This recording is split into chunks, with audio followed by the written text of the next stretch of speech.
So very good morning. आज अपन अपने lecture में बात करने वाले हैं सोशल ऑर्गेनाइजेशन ऑफ टर्मिट्स कि टर्मिट्स के अंदर सामाजिक संगठन किस तरह से पाया जाता है। तो लेक्चर काफी यूजफुल रहने वाला है, काफी इंटरेस्टिंग रहने वाला है। तो आपने अभी तक चैनल को सब्सक्राइब नहीं किया तो सब्सक्राइब कर दीजिए, आपको ऐसी ही वीडियो इस चैनल पर देखने को मिलती रहेगी। तो बात कर लेते हैं अपन की सोशल ऑर्गेनाइजेशन किस तरह से आपको देखने को मिलेगा टर्मिट्स के अंदर, दिमकों के अंदर। तो सबसे पहले अपन इसका थोड़ा सा क्लासिफिकेशन देख लेते हैं। टर्मिट्स का क्लासिफिकेशन क्या रहता है, वर्गीकरण क्या रहता है। तो देखिए, ये फाइलम आर्थ्रोपोडा के अंदर आ जाते हैं। सब फाइलम इनका आ जाता है मैंडिबुलेटा, क्लास आ जाती है इनकी इंसेक्टा, सब क्लास आ जाती है टेरिगोटा, और इनका डिवीजन आ जाता है एक्सोटेरिगोटा, एंड इनका ऑर्डर आ जाता है आइसोप्टेरा, एंड इनके टाइप्स आ जाते हैं। इनका जीनस की बात करें तो टर्मिट इनका टाइप आ जाता है। तो ये तो अपन ने बात कर ली इनके क्लासिफिकेशन के। अब अपन थोड़ा सा टर्मिट्स के बारे में भी जान लेते हैं। तो टर्मिट्स होते हैं ना, इनको नॉर्मली व्हाइट एंट के नाम से भी जाना जाता है। क्या कहा जाता है इनको? व्हाइट एंट के नाम से भी कहा जाता है, क्योंकि देखने में कैसी होती है? व्हाइट होती है, जैसा आप डायग्राम में भी देख पा रहे होंगे। अब देखिए, ये क्या होते हैं? विशेष टाइप के बिल्स का क्या कर लेते हैं? फॉर्मेशन करते हैं, और उन बिल्स के अंदर क्या रहते हैं? ये वहां पे रहते हैं, इसलिए इनको क्या बोला जाता है? टर्मिटेरियम बोला जाता है। इसलिए इनको क्या बोला जाता है? टर्मिटेरियम भी कहा जाता है। अब देखिए, टोटल वर्ल्ड में यदि इनकी स्पीसीज की बात करें तो टोटल 2000 स्पीसीज आपको इनकी वर्ल्ड के अंदर, ओवरऑल वर्ल्ड के अंदर, विश्व के अंदर देखने को मिल जाएगी। साथ में ये कहां देखने को मिलेगी? ये गर्म वाली जगह भी देखने को मिल जाएगी, और ठंडी वाली जो एरिया होता है वहां भी आपको देखने को मिल जाएगा। और ये क्या रहते हैं? कॉलोनी बनाकर रहते हैं, इसलिए ये क्या है? कॉलोनियल एनिमल इनको कहा जाता है। अब अपन इनकी थोड़ी सी सोशल लाइफ देख लेते हैं कि सोशल लाइफ ऑफ टर्मिट्स, कि टर्मिट्स का जो सामाजिक संगठन है, इनकी सोशल लाइफ है, वो क्या होती है। तो देखिए, जो टर्मिट्स है ये क्या है? एक सोशल लिविंग इंसेक्ट है। इनकी क्या रहती है? जो कॉलोनी के मेंबर रहते हैं, इनके बीच में क्या पाया जाता है? डिवीजन ऑफ लेबर पाया जाता है। मतलब इनमें श्रम का विभाजन पाया जाता है। मतलब इनके अंदर हर एक, मतलब लोगों का काम बोले तो बटा रहता है कि किसका काम खाना लेने के लिए होगा, किसका काम प्रोटेक्ट करने के लिए होगा, किसका काम रिप्रोडक्शन का होगा। इन सबका काम क्या रहता है? एक दूसरे के अंदर बटा रहता है। तो इनको, इस चीज को क्या बोला जाता है? डिवीजन ऑफ लेबर बोला जाता है। तो देखिए, इनके जो वर्क होते हैं ना, इनकी वर्क के अकॉर्डिंग क्या है? इनकी जो स्ट्रक्चर होती है, इनकी जो शेप होती है, उसमें आपको वेरिएशन देखने को मिल जाएगा। इस मतलब इनके अंदर क्या है? पॉलीमॉर्फिज्म का डेवलपमेंट इस आधार पे इनके अंदर आपको देखने को मिल जाएगा। तो एक तरह से क्या है? ये पॉलीमॉर्फिज्म क्या करते हैं? शो करते हैं। अब देखिए, जिस तरह से इनकी स्ट्रक्चर भी अलग होती है, फंक्शन भी इनका क्या करते हैं? अलग अलग रहता है, शेप भी अलग रहता है। इस आधार पर क्या किया गया है? इनको दो कैटेगरीज के अंदर डिवाइड कर दिया गया है। दो ग्रुप्स में इनको क्या कर दिया गया है? बांट दिया गया। कौन कौन से? एक तो आ जाते हैं फर्टाइल कैटेगरी आ जाती है, कास्ट आ जाती है। एक आ जाती है स्टेराइल कास्ट, मतलब जननक्षम प्रजातियां, एंड बद्धे या बोले तो अजननक्षम जातियों के अंदर क्या कर दिया गया है? इनको बांट दिया गया है। दो भागों के अंदर, दो ग्रुप में बांट दिया गया है। एक तो आ गया फर्टाइल कास्ट और दूसरा आ गया स्टेराइल कास्ट आ जाता है। तो सबसे पहले अपन बात कर लेते हैं फर्टाइल, या इसको रिप्रोडक्टिव कास्ट भी बोला जाता है। तो इसका दूसरा नाम क्या हो गया? फर्टाइल कास्ट पूछ लिया जाए, रिप्रोडक्टिव कास्ट पूछ लिया जाए, दोनों क्या है? एक ही चीज है। तो इनके थोड़े से फंक्शन देख लेते हैं, इनका क्या क्या काम रहेगा कि फर्टाइल कास्ट के अंदर कौन कौन आएंगे। तो फर्टाइल कास्ट के अंदर क्या आएंगे? जो विंग्ड वाले होंगे, जिनके अंदर क्या होंगे? पंख प्रेजेंट होंगे, वो क्या होंगे? आपके फर्टाइल कास्ट के अंदर आ जाएंगे। साथ में इनके अंदर क्या होगा? इनका जो पिगमेंट है, इनमें डार्क पिगमेंट आपको देखने को मिलेगा।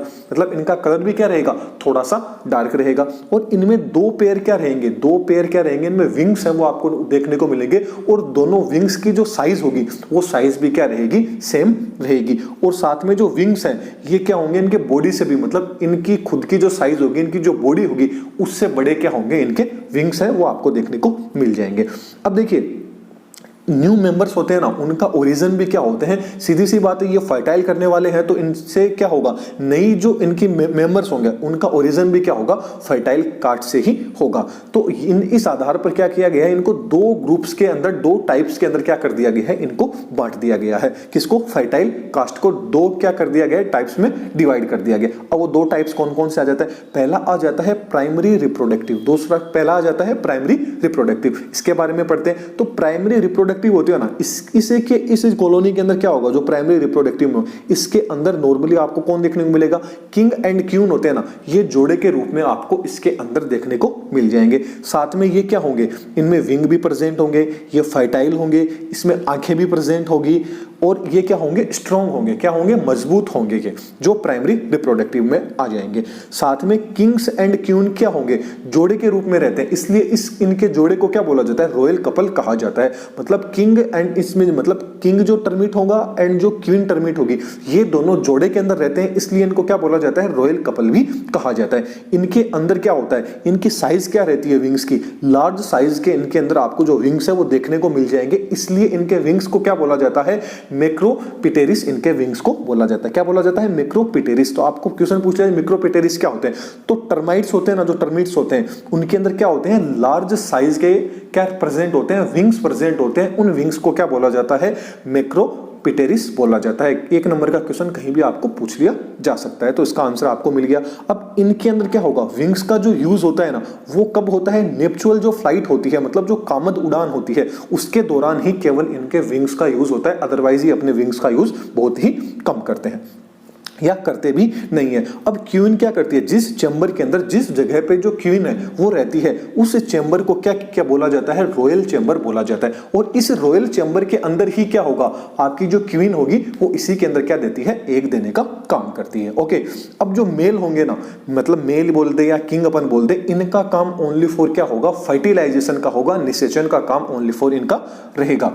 अब जो किंग एंड जो क्वीन होती है, इनकी केयर करने का काम रहता है ना, या इनको जो न्यूट्रिशन देना, इनकी केयर करना, ये काम किसका रहता है, वर्कर्स का काम रहता है। तो अब अपन बात कर लेते हैं अपने सेकंड पॉइंट की। सेकंड पॉइंट आ जाता है सप्लीमेंट्री रिप्रोडक्टिव।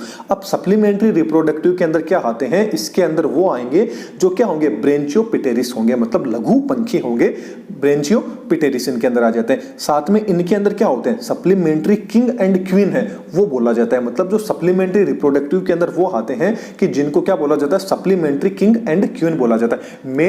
मेन जो किंग एंड क्वीन होंगे वो तो क्या थे, आपके जो फर्टाइल जो फर्टाइल वाले रिप्रोडक्टिव थे वो तो क्या थे, मेन किंग एंड क्वीन थे।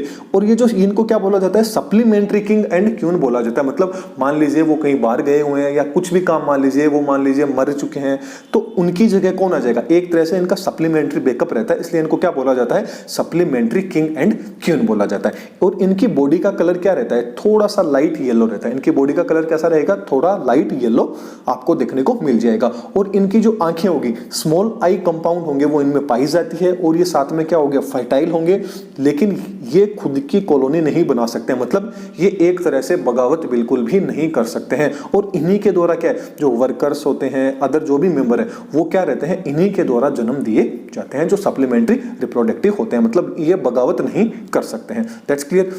एक पॉइंट अपन ने इन दोनों, जो फर्स्ट पॉइंट था उसके अपन ने दोनों पार्ट देख लिए, जो फर्टाइल वाला था। अब अपन बात कर लेते हैं अपने सेकंड वाले पार्ट की, जिसको बोला जाता है स्टेराइल या नॉन रिप्रोडक्टिव कास्ट बोला जाता है। तो नॉन रिप्रोडक्टिव कास्ट के अंदर सीधी सी बात, नाम से पता चलती है क्या होंगे, इसके अंदर जो भी मेंबर आएंगे सारे के सारे क्या होंगे, सर्टाइल होंगे, सबके सब क्या होंगे, बंधे होंगे। और इनके अंदर क्या होता है, विंग्स भी अब्सेंट रहते हैं, मतलब विंगलेस होते हैं, और साथ में कलरलेस भी होते हैं। इनकी बॉडी का कोई भी कलर नहीं होता है, कलर लेस होते हैं। और इनके अंदर क्या पाई जाती है, रिसीडियल जो कंपाउंड आई होती है वो इनके अंदर क्या रहती है, प्रेजेंट रहती है। मतलब अवशेषी जो कंपाउंड आई रहती है ना, वो इनके अंदर क्या रहती है, प्रेजेंट रहती है। और इनमें सिंपल आई होती है, वो क्या होती है, पूर्ण रूप से अब्सेंट आपको देखने को मिल जाएगी। इस आधार पर क्या किया गया है, इनको दो कैटेगरीज के अंदर बांटा गया है।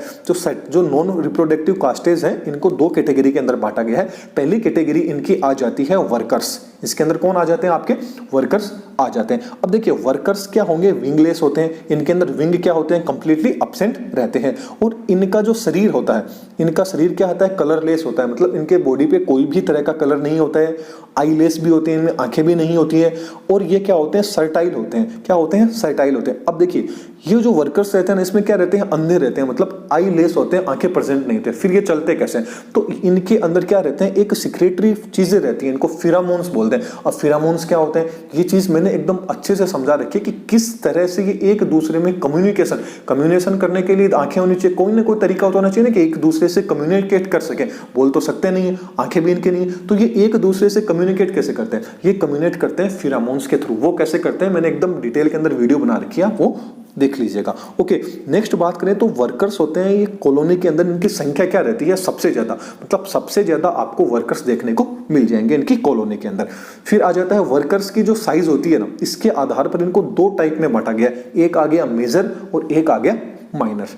और जो वर्कर्स होते हैं क्या होते हैं, डिप्लॉयड होते हैं, द्विगुणित होते हैं। अब फंक्शन की बात करेंगे, वर्कर्स का आखिरकार फंक्शन क्या रहता है, तो वर्कर्स का नॉर्मली काम रहता है बिल का फॉर्मेशन करना, बिल बनाने का काम वर्कर का रहता है, साथ में कॉलोनी हो रहती है, इसकी पूरी साफ सफाई का काम है, क्लीन रखना, ये भी किन का काम रहता है, वर्कर्स का काम रहता है। साथ में जो निम्फ रहते हैं, इनके जो बच्चे रहते हैं, उनकी केयर करने का काम भी किसका रहता है, वर्कर्स का रहता है। साथ में क्वीन को न्यूट्रिशन देना, फूड देना, ये सब काम किसका रहता है, आपके वर्कर्स का रहता है।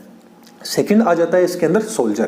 तो सोल्जर का काम क्या रहेगा, नाम से ही पता चल रहा है सोल्जर। तो सोल्जर क्या करेंगे, कॉलोनी को प्रोटेक्ट करने का, मतलब कॉलोनी के अंदर जो भी मेंबर्स हैं उन सबको प्रोटेक्ट करने का काम रहता है, इसलिए इनको क्या बोला जाता है, सोल्जर बोला जाता है। तो सोल्जर क्या होते हैं, साइज में भाई लार्ज भी होंगे और स्ट्रॉन्ग भी होंगे, तभी तो इनको सोल्जर बोला है कि साइज में भी बड़े होंगे ताकि कोई आ जाए तो इनसे डरना भी तो चाहिए ना, तभी तो सोल्जर है ये। और क्या होते हैं, ये स्ट्रॉन्ग होते हैं। साथ में इनके हेड पे क्या होता है, कार्टिनस युक्त इनके ऊपर क्या पाया जाता है, आवरण पाया जाता है हेड के ऊपर, इसलिए इनका हेड क्या होता है, स्ट्रॉन्ग रहता है। और ये क्या होते हैं, सर्टाइल होते हैं, मतलब ये भी क्या है, निषेचन नहीं कर सकते हैं, फर्टिलाइजेशन या रिप्रोडक्शन की प्रोसेस इनके अंदर भी नहीं होती है। साथ में क्या होते हैं, जो स्पाइडर्स, जो ये अपने सोल्जर्स होंगे, ये सोल्जर्स क्या होते हैं, डिप्लॉयड होते हैं, द्विगुणित होते हैं। अब अपन ये भी जो सोल्जर्स रहते हैं ना, ये सोल्जर्स भी दो कैटेगरीज के अंदर या दो टाइप में बटे हुए रहते हैं। पहले वाले का काम आ जाता है मैंडिबुलेट सोल्जर, पहले वाले को क्या बोल दिया जाता है, मैंडिबुलेट सोल्जर बोल दिया जाता है। इनके अंदर क्या होता है, ये क्या होते हैं, बहुत अधिक लार्ज होते हैं, दिखने में क्या होते हैं, काफी बड़े होते हैं। और क्या होते हैं, इनमें डेवलप्ड मैंडिब्यूल पाई जाती है, डेवलप क्या पाई जाती है, वेल डेवलप इनमें मैंडिब्यूल है, वो देखने को मिल जाएगी। अब मैंडिब्यूल क्या करती है, मैंडिब्यूल का काम रहता है, इनमें स्लाइवा रहता है ना, उस स्लाइवा का सिक्रेशन करता है, और स्लाइवा क्या करता है, मिट्टी के साथ मिल जाता है और मिलके क्या बनाता है, मजबूत बिल का फॉर्मेशन कर लेते हैं। तो सोल्जर के अंदर भी जो बिल बनाने का जो मेन काम रहता है, मतलब ये क्या करते हैं, एक तरह से बोल दीजिए कि सीमेंट है, अब सीमेंट के अंदर क्या मिलाना है, पानी मिलाना है, तो ये एक तरह से लार्वा सिक्रेट करते हैं, वो क्या मिल जाता है, एकदम ठोस हो जाता है, सीमेंट की तरह एकदम पक्का हो जाता है। तो इनके लार्वा के अंदर ही ऐसी चीज पाई जाती है जो मिट्टी के साथ में मिल जाती है और मिट्टी को क्या बना देती है, स्ट्रॉन्ग बना देती है।